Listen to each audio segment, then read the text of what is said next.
अंबेडकर का औलाद लोग भी राजा बन सकता है। ये देश बाबा साहब भीमराव अंबेडकर का है। ये देश नेताजी सुभाष चंद्र बोस का है। ये देश आजाद हिंद फौज का है। ठीक है, वो हम लोग के लिए लड़े थे। और मालूम और बुजुर्ग पूर्वज का नारा, तुम मुझे खून दो मैं तुम्हें आजादी दूंगा। ठीक है, ये नेताजी सुभाष चंद्र बोस का था। और आपको मालूम है बाबा साहब का कारवा को आगे जो लेकर के चले थे कौन थे? मान्यवर काशीराम। काशीराम का नेक कमाई तूने सोती हुई कौम को जगाई। लेकिन डॉक्टर बाबा साहब भीमराव अंबेडकर वहाँ पे अंग्रेज का फौज से भी लड़े, ये आर्य का फौज से भी लड़े, और लड़ के हम सबको एक वोट जो हम लोग का राजा बनने के लिए, राजा बनाने के लिए वो एवरी इंडियन को दिलवा दिए। डॉक्टर बाबा साहब भीमराव अंबेडकर का संविधान को चेंज कर देंगे। पहले इसको 100% अप्लाई तो कर दे, उसके बाद चेंज करने का सोचना। अभी तक का 100% अप्लाई नहीं हुआ है। नमस्कार, आप देख रहे हैं दलित टाइम्स। इस वक्त हमारे साथ इरफान अली जी मौजूद है जो कि दिल्ली यूनिवर्सिटी पर रितु के समर्थन में आए हुए हैं। तो सर बहुत बहुत स्वागत है आपका। Thank you so much. जय मूल निवासी, जय बहुजन, जय जोहार, जय हिंद। और ये जो डॉक्टर रितु जी दिल्ली यूनिवर्सिटी में बैठे, ये अपने लिए नहीं बैठे हैं। ये एवरी इंडियन, एवरी बहुजन, एवरी मूल निवासी के लिए, उसका हक अधिकार के लिए ये लड़ाई लड़ रहे हैं। तो हम सब का भी रिस्पॉन्सिबिलिटी है कि डॉक्टर रितु जी को सपोर्ट करे, सहयोग करे, दिल, दिमाग, सोच, समझ, हर चीज़ के साथ। अरे कैसा, मतलब 50 दिन लगभग बताया जा रहे हैं डॉक्टर रितु को हो गया धरने पे बैठे हुए। एक तरफ उनका जो कोर्ट में भी केस चल रहा है प्रोफेसर जो हैं डॉक्टर सविता रॉय के खिलाफ, इंसाफ ना मिलना, दलितों को अत्याचार होना, मुस्लिमों को अत्याचार होना इस देश के अंदर, लोकतंत्र है या खतरे में है? देखिए, डॉक्टर बाबा साहब भीमराव अंबेडकर सेट कि तुम शिक्षित हो जाओ, संगठित हो जाओ और संघर्ष करो।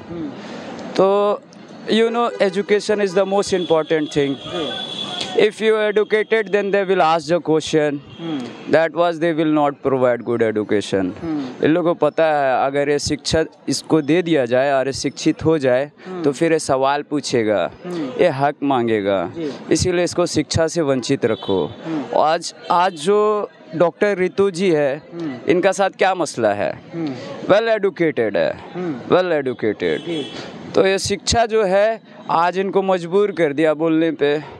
अरे अपना हक अधिकार के लिए, अपना हक अधिकार नहीं, बहुजन का हक अधिकार के लिए लड़ रहे हैं। तो अब आपको हम एक बात बोलना चाहते हैं, आपके चैनल के माध्यम से एक बात बोलना चाहते हैं। बाबा साहब भीमराव अंबेडकर सेठ कि हमारा समाज जो है अशिक्षित है, शिक्षित नहीं है। तो तुम जो भी बोलना ऑथेंटिक बात बोलना, तर्क में बात बताना। तो इसीलिए हम आज आपके सामने जो भी कहेंगे वो ऑथेंटिक बात कहेंगे और तर्क वाला बात बताएंगे। ठीक है। डॉक्टर बाबा साहब भीमराव अंबेडकर 1931 में जब राउंड टेबल कॉन्फ्रेंस हो रहा था तो गांधी जी को रिप्रेजेंट कर रहे थे इंडिया को। ठीक है। तो गांधी जी से जब अंग्रेज लोग पूछा कि आपका क्या विचार है, तो गांधी जी जो प्रस्ताव लेकर के गए थे उसमें क्या था पता है आपको? ये देश का जो नवाब था, जो जमींदार था, जो चौधरी थे, सिर्फ उन्हीं लोग को वोट देने का अधिकार दिया जा रहा था उनका प्रस्ताव में। लेकिन डॉक्टर बाबा साहब भीमराव अंबेडकर वहाँ पे अंग्रेज का फौज से भी लड़े, ये आर्य का फौज से भी लड़े, और लड़ के हम सबको एक वोट जो हम लोग का राजा बनने के लिए, राजा बनाने के लिए वो एवरी इंडियन को दिलवा दिए, पावर दे दिए। तो देखिए ये जो संविधान है ना, संविधान, आज जो लोग बोल रहे हैं कि हम डॉक्टर बाबा साहब भीमराव अंबेडकर का संविधान को चेंज कर देंगे, पहले इसको 100% अप्लाई तो कर दे, उसके बाद चेंज करने का सोचना। अभी तक का 100% अप्लाई नहीं हुआ है 75 साल में, और इसको चेंज कर दोगे? आपको नहीं लगता संविधान मतलब लागू हुआ है? देश के अंदर संविधान लागू नहीं है? संविधान देखिए, संविधान तो है, ठीक है, लेकिन वो 100% लागू नहीं है, क्योंकि डॉक्टर बाबा साहब अम्बेडकर जो संविधान बनाए ना, उसका मतलब मालूम है क्या है? अगर उसको 100% देश में लागू कर दिया जाए तो कोई गरीब बोल के गरीब ही नहीं रहेगा। अच्छा। कोई व्यक्ति ऐसा नहीं होगा जो व्यक्ति का सर के ऊपर छत नहीं होगा। कोई व्यक्ति ऐसा नहीं होगा जो लैंडलेस होगा, उसको लैंड नहीं होगा। कोई व्यक्ति ऐसा नहीं होगा जो अनएडुकेटेड होगा। कोई व्यक्ति ऐसा नहीं होगा जो जॉबलेस होगा। लेकिन अभी तक 100% लागू ही नहीं हुआ है, तो फिर ये कैसे होगा? इम्पॉसिबल। किसकी सरकार में लागू होगा फिर? मोदी जी तो इतने अच्छे प्रधानमंत्री देश के, बताओ, पूरे दुनिया पे राज कर रहे हैं मोदी जी। देखिए, मोदी जी का एक नारा था, क्या? सबका साथ, सबका विकास और सबका विश्वास। हम आपको बता रहे हैं किसका साथ, किसका विकास और किसका विश्वास। बताइए। हमारे देश में ना डॉक्टर बाबा साहब भीमराव अम्बेडकर भी लाला लोग से लड़ रहे थे। ये पूंजीपति लाला लोग से वो भी लड़े हैं। बिल्कुल। और लाला लोग पहले धोती कुर्ता में था, ठीक है, धोती कुर्ता से अभी लोग सूट बूट में आ गया है, ठीक है। तो हम लोग से पहले वाले लोग जो हम लोग का बुजुर्ग पूर्वज लोग लड़े थे, वो ईस्ट इंडिया कंपनी से लड़े थे। अभी हम लोग आदमी को पता ही नहीं FDI क्या बोला है, फॉरेन डायरेक्ट इन्वेस्टमेंट। क्या है? Foreign direct investment. अपना बाप जो बाहर बैठा हुआ विदेशी लोग है ना, उसको ऑर्डर दे दिया, आओ मेरा देश में कौड़ी का भाव में सारा सरकारी संसाधन खरीद लो, ठीक है। और हम एक चीज़ बता दे रहे, डॉक्टर बाबा साहब भीमराव अम्बेडकर जो हम लोग को भारत सरकार दिए थे ना, भारत सरकार का मतलब मालूम है? भारत सरकार का मतलब है भारत में जितना भी सरकारी संसाधन है, जितना भी रिसोर्स है, वो सब भारत सरकार का है, ठीक है। लेकिन आज क्या हो रहा है? सेल, भेल, रेल, गेल, BSNL, LIC, एयरपोर्ट, जहाज, पोर्ट सब बेच दिए। तो भारत सरकार हम लोग किसको बोले? हाँ। और जब सारा सरकारी संसाधन प्राइवेट पूंजीपति लाला लोग को दे दिया जाएगा, तो फिर हम लोग क्या ए विधायक और ए मेंबर ऑफ पार्लियामेंट और ए मिनिस्टर, ए CM और ए PM का अचार डालेंगे? जब सब चीज प्राइवेट हो जाएगा तो फिर इन लोग का हम लोग क्या करेंगे? बहुत बड़ी बात बोल रहे हैं, मतलब आपके ऊपर कार्रवाई हो सकती है। अरे कार्रवाई से कौन डरता है? है? कार्रवाई से आपके ऊपर? अरे जेल से। हमको तो इन लोग गाजीपुर बॉर्डर में भी जेल भेज दिया था डर से। अच्छा। किसान आंदोलन में जब हम गए थे ना, तो मेरे को इन्हीं लोग का आदमी पूछा था, बेटा तुम तो IT का स्टूडेंट हो, तुम ना किसान हो ना मजदूर हो, तो तुम यहाँ किसान आंदोलन में क्यों आए? तो हम पूछे तो चौधरी साहब, भूख लगेगा तो क्या खाएंगे? कंप्यूटर खाएंगे कि सॉफ्टवेयर खाएंगे कि मोबाइल खाएंगे? ऑब्वियस सी बात है, भूख लगेगा तो दाल, चावल, रोटी, अन्न चाहिए होता है ना।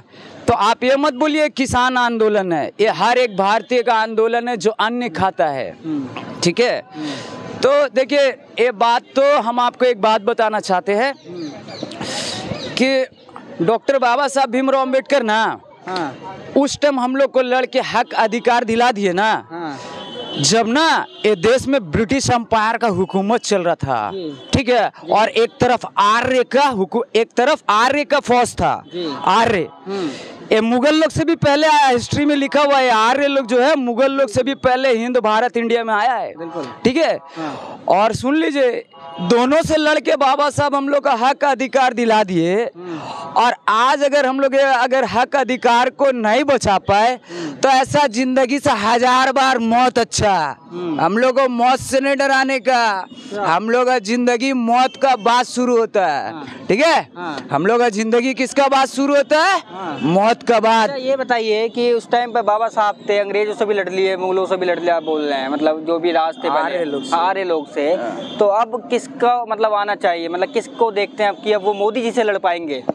देखिए, हम इतने ही चाहते हैं, हमारे बुजुर्ग पूर्वज डॉक्टर बाबा साहब भीमराव अम्बेडकर वो ना क्या बोले थे मालूम है? शिक्षित बनो, संगठित हो और संघर्ष करो।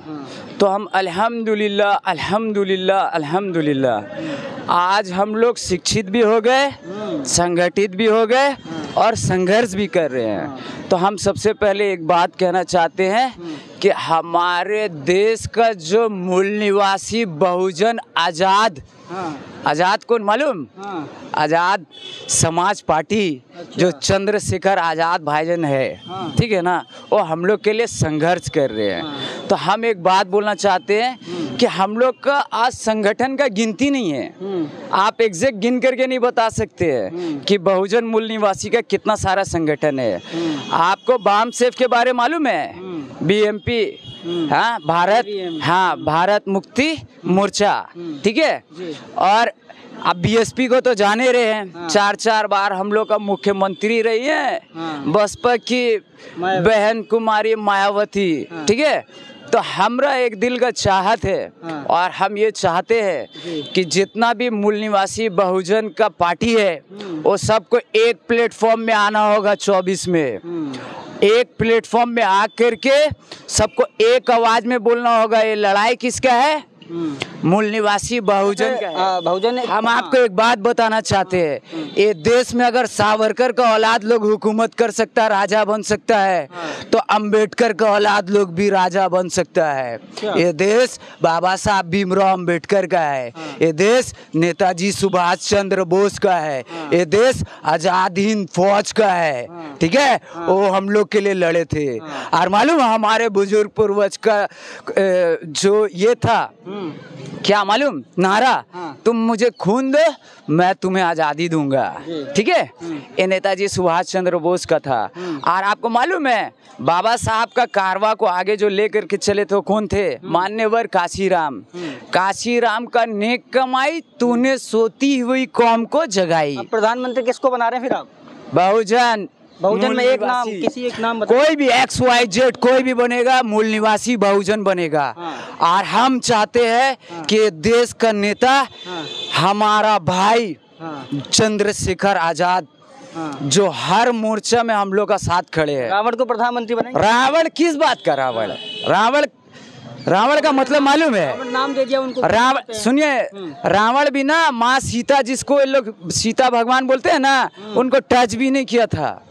टच भी नहीं किए थे वो रावण, ठीक है। अगर रावणे है ना, तो डजंट मैटर, कोई इशू नहीं है। रावण है सही, उन्हीं को बना लेंगे हम लोग।